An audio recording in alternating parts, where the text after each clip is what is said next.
നമസ്കാരം. ഡെയിലി ന്യൂസിലേക്ക് സ്വാഗതം. ഡോക്ടർ ആതുരദാസിൻ്റെ കുടുംബത്തിൻ്റെ ഓണസമ്മാനം നെടുമ്പന ഗാന്ധിഭവൻ സ്നേഹാലയത്തിലെ അച്ഛനമ്മമാർക്ക്. ഓണത്തിൻ്റെ സന്തോഷവും സ്നേഹവും പങ്കുവെച്ച് ഡോക്ടർ ആതുരദാസിൻ്റെയും കുടുംബത്തിൻ്റെയും ഓണസമ്മാനം നെടുമ്പന ഗാന്ധിഭവൻ സ്നേഹാലയത്തിലെ അച്ഛനമ്മമാർക്ക് എത്തിച്ചു. എല്ലാ വർഷവും ഗാന്ധിഭവൻ സ്നേഹാലയത്തിലെ അച്ഛനമ്മമാരോടൊപ്പം ഓണസന്തോഷം പങ്കിടുന്ന ആതുരദാസ് കുടുംബം ഇത്തവണയും സ്നേഹത്തിൻ്റെ കരുതലുമായി എത്തുകയായിരുന്നു. വിദേശത്ത് ഫ്ലോറിഡയിൽ കഴിയുന്ന ഡോക്ടർ ആതുരദാസ് വിവിധ രാജ്യങ്ങളിലായി കപ്പലിൽ ജോലി ചെയ്യുന്ന തിരക്കുകൾക്കിടയിലും തൻ്റെ നാട്ടിലെ അച്ഛനമ്മമാരെ മറക്കുന്നില്ല. പ്രവാസത്തിൻ്റെ ദൂരവും ജോലി തിരക്കുകളും സ്നേഹത്തിന് തടസ്സമാകാതെ ഭാര്യ സജിനി ദാസിലൂടെയാണ് ഇത്തവണയും അദ്ദേഹത്തിൻ്റെ സ്നേഹവും കരുതലും നെടുമ്പന ഗാന്ധിഭവൻ സ്നേഹാലയത്തിലെ അച്ഛനമ്മമാരിലേക്ക് എത്തിയത്. വസ്ത്രങ്ങൾ, വിവിധ ആവശ്യ സാധനങ്ങൾ, സമ്മാന പൊതികൾ തുടങ്ങിയവയാണ് ഓണസമ്മാനമായി സജിനിദാസ് സ്നേഹാലയത്തിൽ എത്തിച്ചത്.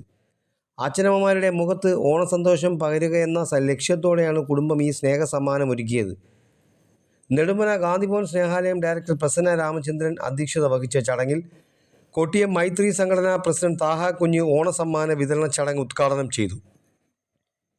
മൈത്രി സംഘടനാ സെക്രട്ടറി പ്രകാശ്, ഗ്ലോബൽ കേരള പ്രവാസി അസോസിയേഷൻ കൊല്ലം ജില്ലാ general secretary Abdul Razak, civil defence സേനാ അംഗം എസ് മുഹമ്മദ് സുഹൈൽ കൊല്ലൂർവിള എന്നിവർ ആശംസകൾ അറിയിച്ചു സംസാരിച്ചു. നെടുമ്പന ഗാന്ധിഭവൻ സ്നേഹാലയം സെക്രട്ടറി എസ് അനിൽകുമാർ സ്വാഗതവും PRO ഷിബു റാവുത്തർ നന്ദിയും പറഞ്ഞു. കൊട്ടിയം ഹോളി ക്രോസ് ആശുപത്രിയിലെ അത്യാഹിത വിഭാഗത്തിൽ സേവനമനുഷ്ഠിച്ചിരുന്ന പ്രശസ്ത അത്യാഹിത ചികിത്സാ വിദഗ്ധനായ ഡോക്ടർ ആതുരദാസ് പ്രവാസ ജീവിതത്തിനിടയിലും സമൂഹത്തോടുള്ള തൻ്റെ ഉത്തരവാദിത്വവും കരുതലും തുടരുന്ന വ്യക്തിയാണ്. സ്വന്തം കുടുംബത്തിൻ്റെ സന്തോഷങ്ങൾ സമൂഹത്തിലെ അർഹരായവരുമായി പങ്കിടുന്ന ആതുരദാസ് കുടുംബത്തിൻ്റെ പ്രവർത്തനം ഏറെ മാതൃകാപരമാണെന്ന് ചടങ്ങിൽ സംസാരിച്ചവർ അഭിപ്രായപ്പെട്ടു. ദൂരെയാണെങ്കിലും ഹൃദയം കൊണ്ട് നാട്ടിലെ അച്ഛനമ്മമാരോടൊപ്പം നിൽക്കാമെന്ന സന്ദേശമാണ് ആതുരദാസ് കുടുംബത്തിൻ്റെ ഈ ഓണസമ്മാനം നൽകുന്നത്.